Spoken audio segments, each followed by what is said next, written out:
आज के दोस्तों इस वीडियो में आप सभी के लिए एक बेहतरीन बिजनेस लाया हूं जो आज तक ना आपने पहले कभी सुना होगा ना और आपने कभी जाना होगा। ये बिजनेस कहें तो आपको लगता है कि बिजनेस नाम सुनते हैं कि सर मोटा पैसा लगाना होगा, बहुत ज़्यादा पैसा लगाना होगा, भारी रकम लगाएंगे तो हम लोग जैसा मजदूर आदमी या फिर वो आदमी जो गरीब है या फिर चाह रहा है कि भाई कहीं नौकरी लग जाए लेकिन अभी तक लगा नहीं है नौकरी, तो कुछ बिजनेस कर लें। मोटा पूंजी नहीं है, ज़्यादा रकम नहीं है लगाने के लिए, लेकिन बिजनेस करने का एक इच्छा है आपके मन में। आप चाहते हैं कि सर हम तो बिजनेस करेंगे लेकिन कैसे करें ये समझ में नहीं आ रहा है।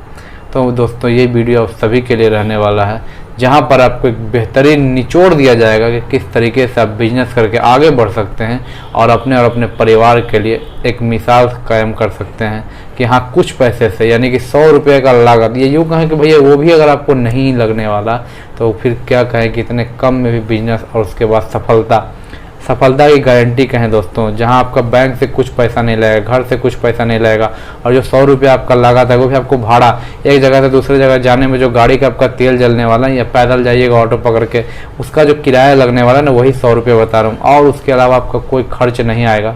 तो कितना अच्छा बिजनेस रहने वाला है, एक बेहतरीन बिजनेस जो आपने आज तक पहले ना कभी सुना होगा, ना जाना होगा, ना देखा होगा, लेकिन वो भी आप अभी देख पाएंगे इस वीडियो में और स्टेप बाय स्टेप समझाऊंगा। ऐसा नहीं कि थोड़ा सा बताया और हो गया, पूरा प्रक्रिया की शुरुआत कैसे करना है और कैसे आप पैसा कमा कर उसको अपने घर ले जाइएगा, कितना आपको बचत होगा, सारा कुछ जब आपको इस वीडियो में बता दिया जाएगा तब आप भी कहिएगा कि सर क्या वीडियो था और कितना अच्छा आपने बताया। तो दोस्तों चलिए मैं वीडियो शुरुआत करता हूँ और आपको बताता हूँ कि बिजनेस के लिए पहले करना क्या और किस चीज़ का ये बिजनेस रहने वाला है।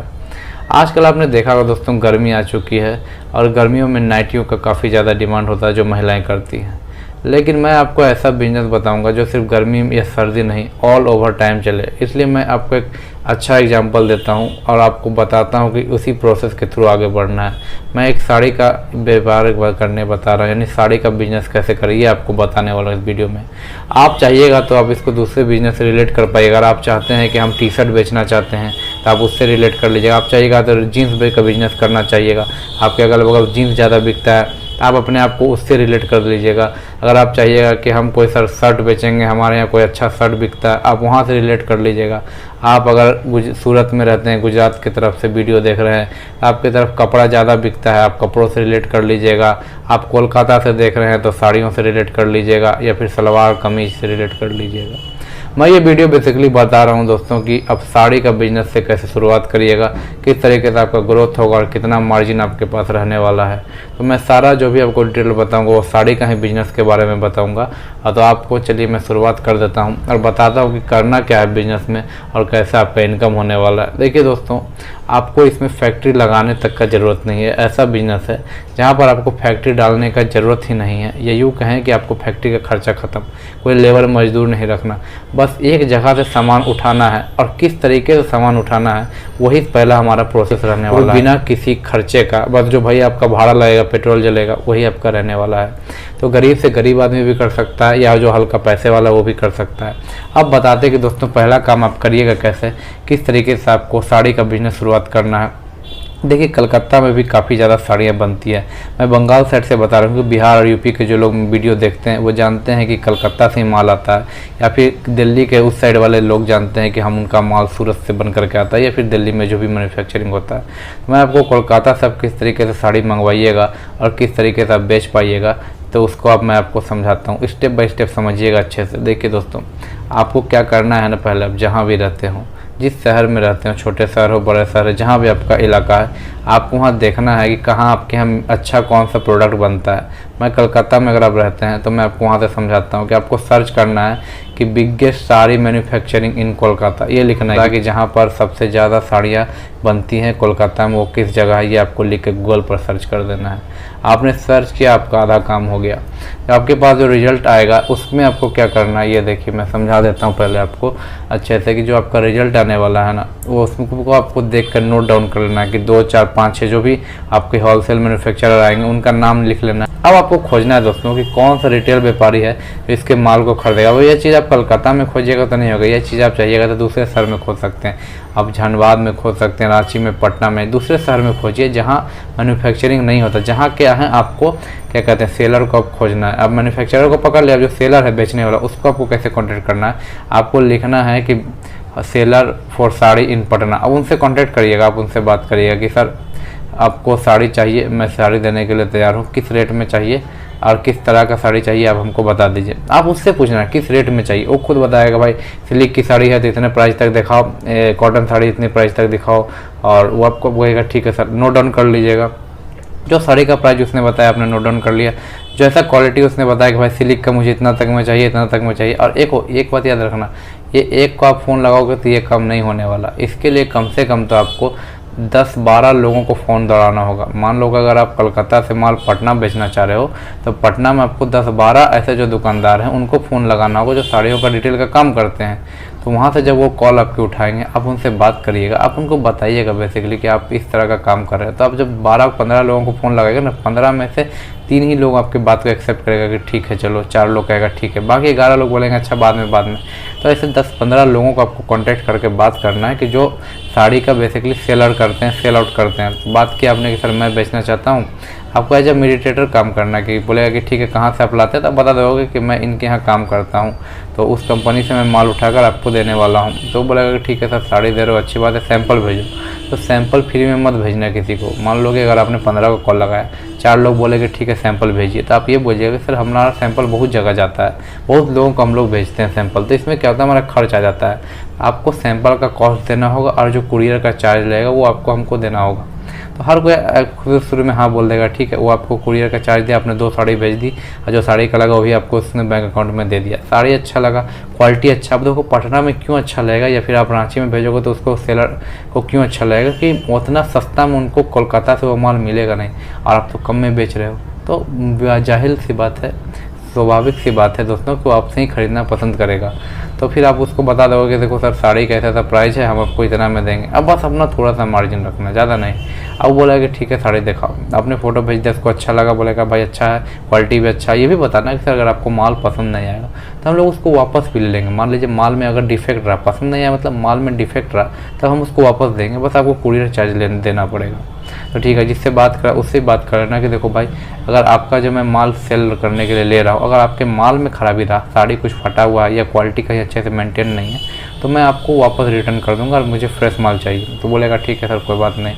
आपने कोलकाता वाले मैन्युफैक्चरर से बात कर ली, अब पटना में आप इसको सेल आउट कर रहे हो, तो कैसे सेल आउट करना इस चीज़ को आपको समझिए। अब आपने 10-12 लोगों को बात किया, जिसमें से 4 लोगों ने बोला कि ठीक है, 4 को आपने सैंपल भेज दिया, 4 से पैसे ले लिए।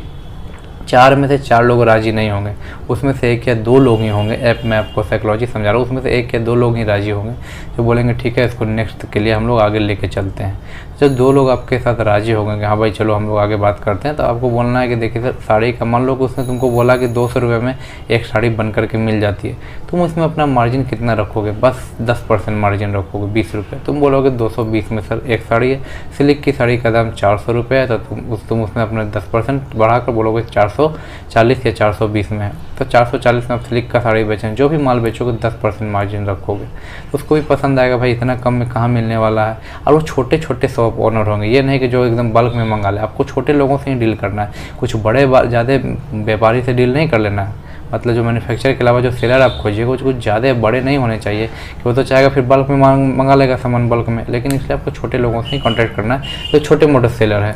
तो आपने बात करा, उसने बोला ठीक है, आपने उसको भेज दिया साड़ी, बोला कि भाई चलो अच्छा है। आप तो खोज कर देखो, आप पूरी कलकत्ता में घूमोगे कहाँ बढ़िया बनाता, सबसे खोजोगे, सबको देखोगे, आपको तो उसमें जो सस्ता लगेगा आप तो वही भेज रहे हो, तो आप तो अपने हिसाब से पूरा सस्ता भेज रहे हो, तुम खोज करके आप वही गढ़ में रहते हो जहाँ साड़ी बनती है, तो आपको इसके लिए सोचना नहीं है। तो आपने अच्छा ही भेजा होगा जहाँ भी भेजा होगा, तो फिर वो भी कहेगा ठीक है भेज दो, अपना 10% कमीशन रखा। मान लो अगर वो आपसे 100 साड़ी खरीदता है, 200 गुना 100 कर दो, 20,000 का माल खरीदता है, उसमें से आपको 2,000 रुपये एक दिन में मिल जाएगा। 20,000 के माल में 2,000 रुपये ऐसे मिल जाएगा, क्योंकि 20,000 के माल में आपका माल हुआ 20,000 का, आप तो उसको 10% रख के बोले नहीं, आप उसको बेच रहे हो 2,200 में, 20,000 प्लस 2000 यानी 22,000 में आप माल बेच रहे हो तो आपको तो 2000 कमीशन हो जाएगा। 22,000 में आपने 100 साड़ियाँ बेची, इसमें से 10% आपका हुआ, 2000 आपका हो, 20,000 आपने सेलर को देना। आप कैसे माल देखोगे ये देखो, आप उससे खुद बोलोगे कि देखिए सर मैं आपको प्रोडक्ट तो भेज दूंगा, आप किस कुरियर कंपनी से लेना चाहेंगे, तो बोल देगा सर फलाना कंपनी अच्छा उसी से भेजवा दो। बोलो ठीक है, आप पैसे मेरे अकाउंट में भेज दीजिए साड़ी का, और प्लस कुरियर चार्ज जो होता है वो आपके अकाउंट में दे देगा पैसे, क्योंकि उसको भी यकीन रहेगा ना। कि कुछ लोग कहेंगे सर यकीन कैसे हो जाएगा, देखो पहले तुमने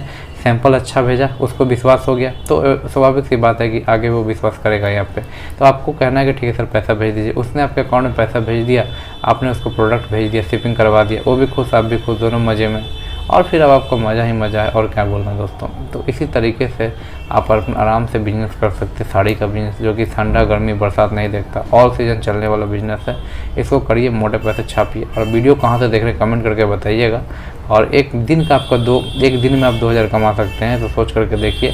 इसी तरह में किसी ने अगर आपको 1000 साड़ी का ऑर्डर दे दिया, या फिर आप समझिए कि सप्ताह में अगर आप 5 ही ऑर्डर पाते हैं, और एक 400 का साड़ी अगर आप 100 को बेचते हैं तो आपको 4000 तो ऐसे आ गया। वैसा 5 ऑर्डर भी पाते हैं तो आपको कितना हो, 4 एक सप्ताह में आप 20,000 कमा सकते हैं, और महीने में कम से कम तो 60, 70, 80 हज़ार रुपये तक कमा सकते हैं, सिर्फ कमीशन बेसिस बिजनेस करके। आप अपने एरिया के अकॉर्डिंग कर सकते हैं, आप जहाँ भी रहते हैं उस तरीके का बिजनेस जो आपके एरिया में ज़्यादा बनता है। तो इसी तरीके का आसान बिजनेस आपके लिए ले करके आए हूँ, आपको समझाने के लिए। आपको अच्छा लगा दोस्तों वीडियो तो लाइक करिएगा। तो चलिए दोस्तों अब बात करते हैं हमारे दूसरे बिजनेस के बारे में, कि हमारा दूसरा बिजनेस कौन सा रहने वाला है। तो दूसरा जो बिजनेस रहने वाला है वो बेसिकली बिजनेस है कि जो कभी बंद नहीं होगा, मतलब कि 24/7। जैसे पहले आपको बताया कि हर साल चलने वाला बिजनेस है, ये जो दूसरा बिजनेस है ये भी हर साल चलने वाला बिजनेस है। यानी कि आपको इसके लिए सोचना नहीं कि गर्मी में माल बिकेगा या ठंडा में माल बिकेगा, नहीं दोस्तों, ऐसा बिजनेस है जो ऑल टाइम सेल वाला बिजनेस रहने वाला है।